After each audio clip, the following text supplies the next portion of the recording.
The 2025 Chevy Trax Infotainment system, built on GM's MyLink, can sometimes encounter glitches like freezes or unresponsive touchscreens.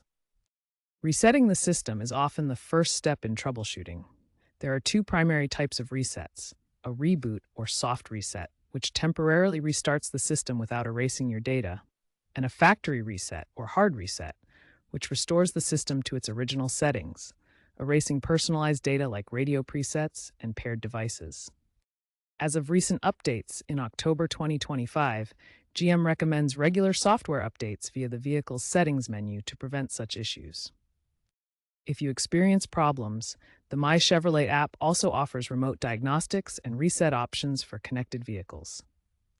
To perform a soft reset, which is a reboot for minor glitches, press and hold the power button on the touchscreen for 10 seconds until the screen goes black. The system should restart within 30 seconds.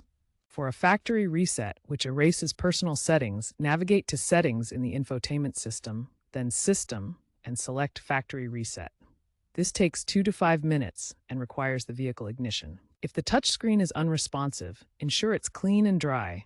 Avoid using gloves unless glove mode is enabled, and try calibrating it through Settings, Display, Touchscreen Calibration. Always perform resets when the vehicle is parked to avoid disrupting navigation or audio.